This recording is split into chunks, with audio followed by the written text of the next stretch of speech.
Hello दोस्तों, कैसे हो आप सभी लोग। आई होप आप सभी लोग बढ़िया हो। आज हम क्वेश्चन लाए हैं मल्टीपल चॉइस क्वेश्चन सीटीपी के, जो आपके CTET, UP TET, REET, BTET and H TET, Haryana TET, इसमें आपके यूज़फुल होंगे। 10 क्वेश्चंस लाए हैं। फर्स्ट चलते हैं क्वेश्चंस की तरफ। फर्स्ट क्वेश्चन इज, निम्न में से कौन सा नियम यह सुझाव देता है कि शरीर के विभिन्न अंग विकास के विभिन्न चरणों में भिन्न भिन्न दरों में विकसित होते हैं। डबल लिखा है, विकसित होते हैं। ऑप्शन ए, विकास एक आयामी होता है। विकास नंबर 2, विकास एक दिशीय होता है। या फिर नंबर 3, विकास एक सतत प्रक्रिया है। या फिर नंबर 4, विकास की दिशा जो है वो अधोमुखी एवं शीर्षगामी है। तो आपका ऑप्शन नंबर 4 इज राइट हो जाएगा। जो विकास की दिशा होती है वो अधोमुखी और शीर्षगामी ही होती है। तो चलते हैं नेक्स्ट क्वेश्चन की तरफ। नेक्स्ट क्वेश्चन है आपका, निम्न में से कौन सा कथन सही है। कई बच्चों का विकास एक सामाजिक सांस्कृतिक परिप्रेक्ष्य होता है। नंबर 2, बचपन वह अवधि है जिसे 10 भिन्न अवस्थाओं में बांटा जा सकता है। या फिर नंबर 3, बच्चों की सोच सामाजिक अंतःक्रिया से प्रभावित नहीं है। या फिर नंबर 4, बच्चों का विकास केवल आनुवंशिकता के आधार पर आधारित है। तो इसमें ऑप्शन नंबर फर्स्ट जो है ए वो राइट हो जाएगा कि कई बच्चों का जो विकास है वो एक सामाजिक सांस्कृतिक परिप्रेक्ष्य में होता है।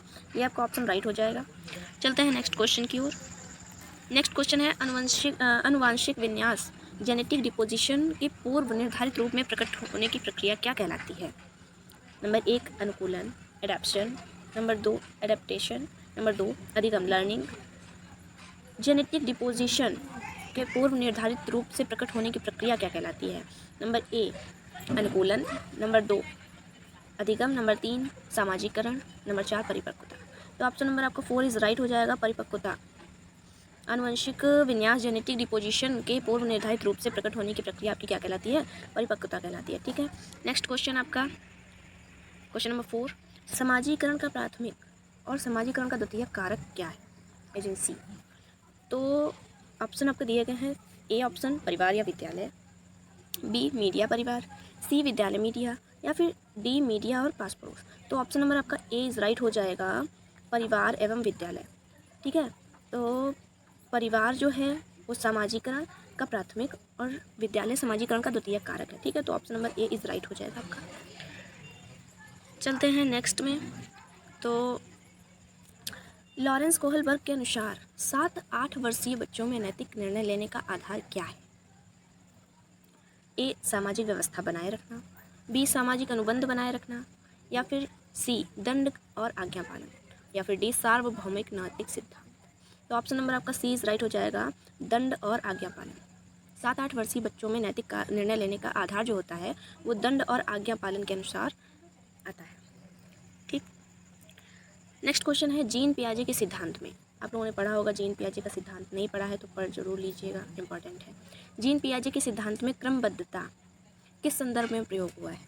ए, वस्तुओं की किसी एक आयाम जैसे लंबाई पर आधारित क्रम देना। बी, दूसरों का परिप्रेक्ष्य लेने की क्षमता, पर्सपेक्टिव लेने की क्षमता। या फिर सी, चिंतन का वर्णात्मक रूप जैसे कहानी कथन में होता है। या फिर डी, स्थानों जैसे अपने विद्यालय का स्थान की मानचित्रण करने की क्षमता। तो ऑप्शन नंबर आपका ए राइट हो जाएगा, वस्तुओं की किसी एक आयाम जैसे लंबाई पर आधारित क्रम देना। ठीक है, ये आपका राइट हो जाएगा। नेक्स्ट क्वेश्चन आपका, 5 वर्षीय नसीमा को यह लगता है कि चिकनी मिट्टी के गोले को यदि दबाकर एक सांप के रूप में परिवर्तित करें तो चिकनी मिट्टी बढ़ जाती है। जीन पियाजे, देखो यहाँ पे भी जीन पियाजे का सिद्धांत आ गया। जीन पियाजे के अनुसार उसकी इस सोच के पीछे कौन सा तर्क है। ए, जीववाद, एनिमिस्टिक। बी, केंद्रीयता, सेंट्रेशन। या फिर सी, परिकल्पित निगमनात्मक। या फिर डी, संक्रमण परिणाम निकलना, ट्रांजिटिव इन्फ्लुएंस। तो आपका सेकेंड नंबर इसका राइट हो जाएगा, केंद्रीयता। जीन पियाजे के अनुसार जो बच्चे की 5 वर्ष की नसीमा है उसकी जो सोच है उसके पीछे जो तर्क है वो केंद्रीयता का है। किसका है, केंद्रीयता का।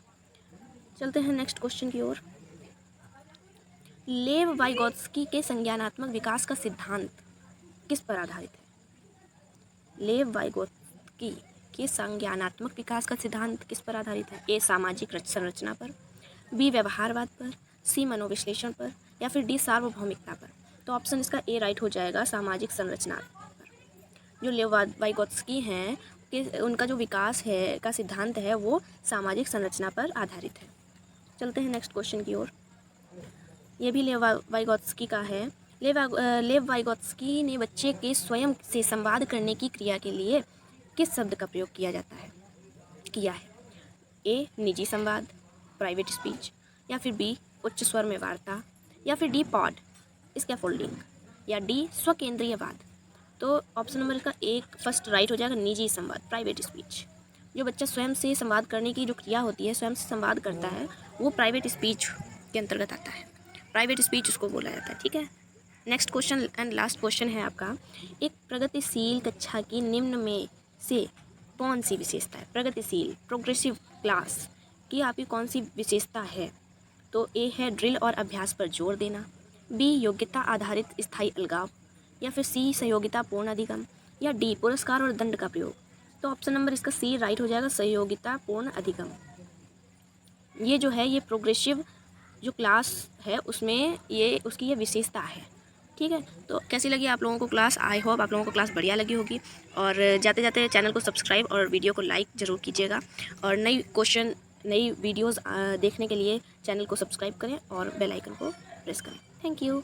मिलते हैं नेक्स्ट क्लास में, तब तक के लिए